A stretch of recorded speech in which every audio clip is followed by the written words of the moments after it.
Bismillahirrahmanirrahim. Assalamualaikum warahmatullahi wabarakatuh. Yang saya hormati Bapak dosen penghapus saya, Bapak Fuad Nawawi, dan yang tak lupa saya banggakan teman-teman IAT semuanya.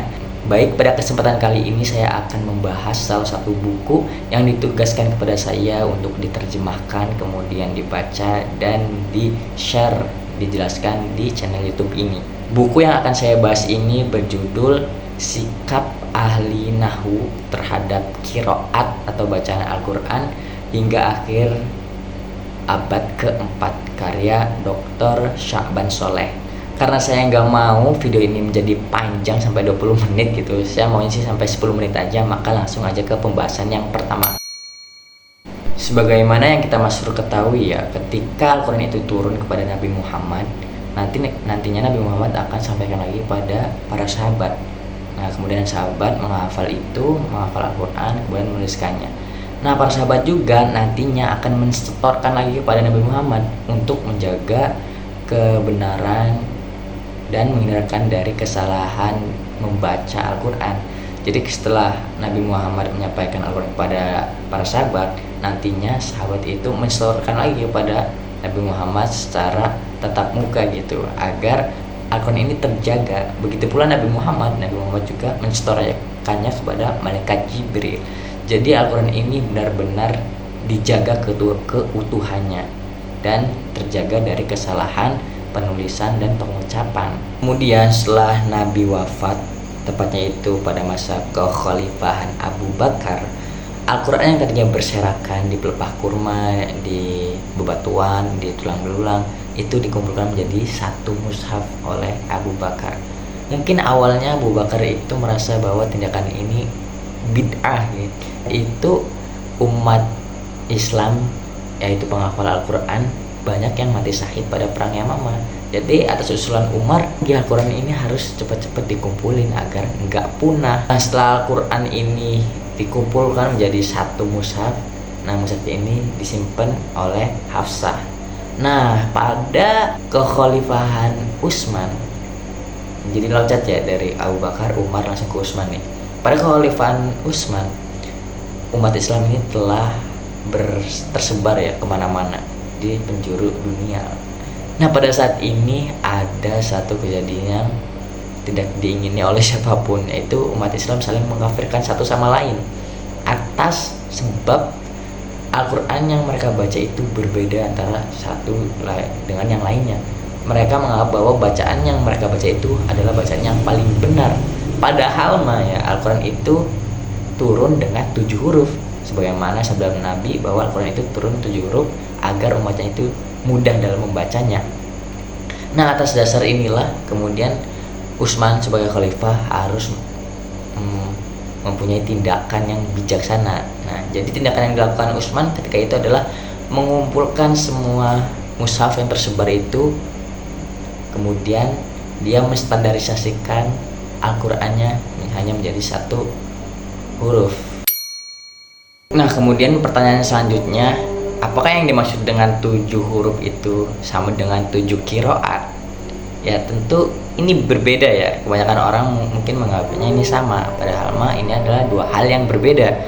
7 huruf di sini banyak ulama juga yang berbeda pendapat ya, tetapi yang paling benar atau yang paling mendekati kebenaran bahwa yang dimaksud dengan 7 huruf ini adalah 7 bahasa atau 7 lafaz yang berbeda dengan makna yang sama. Walaupun banyak ulama juga yang mengatakan bahwa yang namanya 7 huruf ini adalah 7 wajah Al-Quran. Ada juga yang mengatakan bahwa 7 huruf ini adalah 7 hukum yang ada di Al-Quran dan lain sebagainya. Pendapat ulama itu banyak, tapi yang mendekati kebenaran, yang banyak yang masyhur gitu ya, yang tadi saya sebutkan tadi, bahwa 7 huruf ini adalah 7 bahasa atau 7 lafaz yang berbeda tetapi dengan satu makna. Sedangkan 7 qiraat ini adalah 7 bacaan. Kalau tadi huruf ya, kalau ini 7 bacaan, 7 cara baca Al-Quran yang dinisbatkan kepada 7 qori. Nah, 7 qori ini adalah pengelompokan hasil dari Ibnu Mujahid. Siapa aja qorinya? Nafi, Ibnu Katsir, Ibnu Amir, Abu Amr, Asyim, Kisai, Hamzah. Nah itu ya tujuh qiraat itu adalah 7 bacaan yang dinisbatkan kepada 7 qori yang sanadnya nyambung kepada Nabi Muhammad SAW. Bagaimana sih pendapat ulama nahwu terhadap qiraat Al-Quran, mengingat banyak sekali contoh-contoh qiraat Al-Quran yang bertentangan dengan kaidah-kaidah nahwu yang para ulama nahwu itu sendiri buat. Sebelum saya membahas lebih jauh tentang bagaimana sikap ahli nahwu terhadap qiraat Al-Quran, akan lebih mudah dipahami jika saya memulainya dengan pertanyaan, bagaimana sih kaidah-kaidah nahwu itu terbentuk? Sumbernya dari mana? Sumber-sumber kaidah nahwu itu terbentuk dari 2 jalan atau 2 sumber. Yang pertama itu pendengaran dan yang kedua itu kias. Pendengaran maksudnya adalah orang Arab Baduy yang fasih, yang belum bercampur dengan orang-orang non-Arab. Karena asumsinya orang-orang Baduy yang tidak bercampur dengan orang non-Arab itu masih memiliki bahasa Arab yang murni dan fasih, jadi terhindar dari istilah-istilah di luar Arab. Termasuk di dalam golongan pendengaran ini yaitu Al-Quran, hadis, dan juga qiraat Al-Quran. Nah, jadi sumber kaidah nahwu itu yang pendengaran ya. Yang pendengaran itu yang pertama itu mengambil langsung dari bagaimana orang Arab itu berbicara. Yang kedua itu bersumber dari Al-Quran, hadis, dan juga qiraatnya. Dan sumber kaidah nahwu yang kedua yaitu kias. Apa sih kias? Kias adalah membandingkan kata dengan kata, kalimat dengan kalimat, penggunaan bahasa Arab dengan penggunaan bahasa Arab, dengan tujuan agar bahasa Arab ini menjadi kaya akan makna dan kaidah ini menjadi luas. Jadi setelah sumber kaidah nahwu pendengaran tadi diambil, agar kaidah nahwu ini enggak sempit, maka dibutuhkanlah kias. Jadi kias menjadi sumber kaidah nahwu yang kedua setelah sumber kaidah nahwu yang pendengaran tadi yang di awal. Nah, di sini kita telah ketahui ya bahwasanya salah satu sumber kaidah nahwu yaitu Al-Qur'an. Namun kenyataannya kaidah nahwu yang sampai ke kita sekarang itu banyak atau seringkali bertentangan dengan qiraat Al-Qur'an. Nah, di sini kita melihat inkonsistensi para ulama nahwu antara teori dan juga prakteknya. Para ulama nahwu sepakat meyakini bahwa Al-Quran adalah sumber otentik bahasa Arab.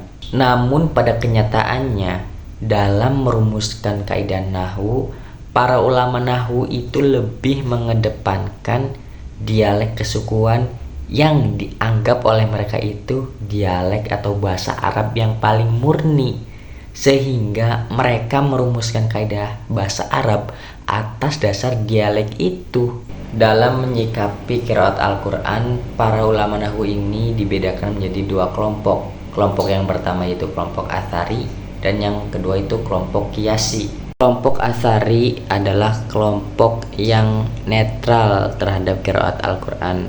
Maksudnya netral di sini adalah tidak menyalahi, mencela, ataupun mengkritisi qiraat Al-Quran jika berbeda dengan kaidah nahwu yang mereka anut. Sedangkan kelompok yang kedua yaitu kelompok Qiyasi adalah kelompok ulama nahwu yang menolak bahkan mengkritisi qiraat Al-Quran yang datang kepadanya apabila berbeda dengan kaidah-kaidah yang mereka rumuskan. Nah, yang menarik di sini adalah malah banyak orang-orang yang masuk ke dalam kelompok Qiyasi ini adalah ulama-ulama yang menerima riwayat qiraat. Salah satunya adalah Imam Nafi. Nah, Imam Nafi ini adalah salah satu kelompok ulama nahwu yang tergolong dalam kelompok Qiyasi ini yang menolak qiraat.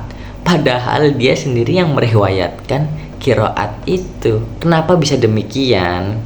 Karena kiroat itu basisnya adalah periwayatan ya. Jadi kalau dari sananya A ya harus A terus sampai sekarang gitu. Sedangkan kaidah nahwu kan dibentuk oleh mereka. Jadi ada ketidaksesuaian antara kiroat yang datang kepadanya dan nahwu atau kaidah nahwu yang mereka yakini. Dalam konteks ini adalah Imam Nafi tadi yang menolak kiroat yang datang kepadanya. Nah, karena waktu sudah memperlihatkan menit ke-10, maka mungkin saya sudahi saja video kali ini. Semoga ada manfaatnya dan semoga apa yang saya sampaikan ini dipahami oleh Bapak dosen pengampu dan teman-teman saya kalau mereka lihat video saya. Mungkin sekian video dari saya. Wabillahi taufiq wal hidayah. Wassalamualaikum warahmatullahi wabarakatuh.